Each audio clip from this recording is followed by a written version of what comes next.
Hello and welcome to Fire and dies.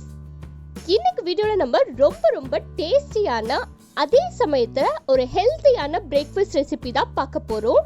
நம்ம இந்த ரெசிபிக்கு முக்கியமாக எடுத்துக்கக்கூடிய இன்க்ரீடியன்ட்ஸ் ஓட்ஸ். ஓட்ஸில் நிறைய ஹெல்த் பெனிஃபிட்ஸ் இருக்குது. அது என்னென்னு இப்போ நம்ம பார்க்கலாம். மார்க்கெட்டில் நிறைய விதமான ஓட்ஸ் உங்களுக்கு கிடைக்கும். பட் இதில் காமனாக இருக்கக்கூடியது ரோல்டு ஓட்ஸ் தான்.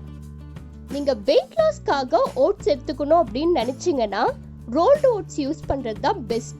பிகாஸ் ரோல்டு ஓட்ஸில் தான் ஃபைபர் கண்டென்ட் அதிகமாக இருக்குது அண்ட் இது ஹோல் கிரெயினும் கூட. ஸோ நீங்கள் வெயிட் லாஸ் பண்ணணும் அப்படின்னு நினச்சிங்கன்னா ரோல்டு ஓட்ஸ் எடுத்துக்கலாம். இதில் நிறைய நியூட்ரியன்ஸ் இருக்குது. நம்ம ஓட்ஸை அளவாக எடுத்துக்கும் போது அது நம்மளுக்கு வெயிட் லாஸ் பண்ணுறதுக்கு ஹெல்ப் பண்ணுது. ஓட்ஸுக்குன்னு தனியாக எந்த விதமான டேஸ்ட்டும் ஃப்ளேவரும் கிடையாது. நம்ம அதில் என்ன ஆட் பண்ணுறோமோ அதுக்கேற்ற மாதிரி தான் அதோடைய டேஸ்ட்டும் ஃப்ளேவரும் மாறுது. வெயிட் லாஸ்க்கு மட்டும் இல்லாமல் ஓட்ஸில் இன்னும் நிறைய ஹெல்த் பெனிஃபிட்ஸ் இருக்குது. ஹார்ட் ப்ராப்ளம்லேருந்து ப்ரிவென்ட் பண்ணுது, பிளட் சுகர் லெவலை கண்ட்ரோலாக வச்சுக்கிறதுக்கு ஹெல்ப் பண்ணுது அண்ட் நம்மளோட ஸ்கின்னை ப்ரொடெக்ட் பண்ணுறதுக்கும் ஓட்ஸ் ஹெல்ப் பண்ணுது. இப்போ வாங்க ஓட்ஸ் ரெசிபி எப்படி செய்யறதுன்றதை பார்க்கலாம்.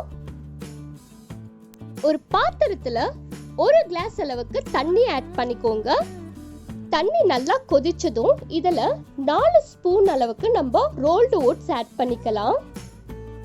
1 கிளாஸ் தண்ணிக்கு 4ல இருந்து 5 ஸ்பூன் வரைக்கும் நம்ம ஓட்ஸ் ஆட் பண்ணிக்கலாம்.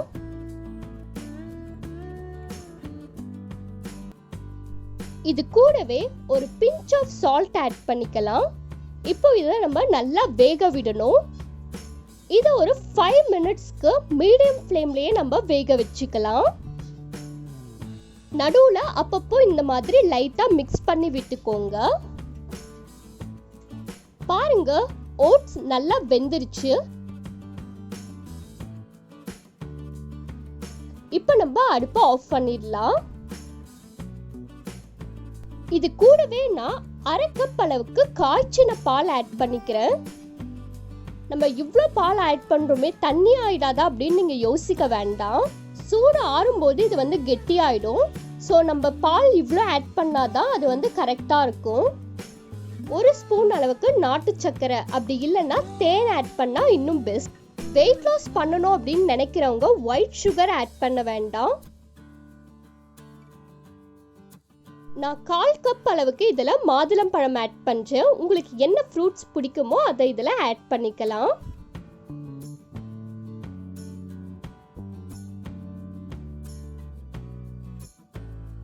இது கூடவே நான் 1 ஸ்பூன் அளவுக்கு நட்ஸ் ஆட் பண்ணுறேன். உங்களுக்கு என்ன நட்ஸ் பிடிக்குமோ அதை இது கூட நீங்கள் ஆட் பண்ணி சாப்பிடலாம். நான் sunflower seed, pumpkin seat and கொஞ்சமாக பாதாமும் இதில் ஆட் பண்ணுறேன்.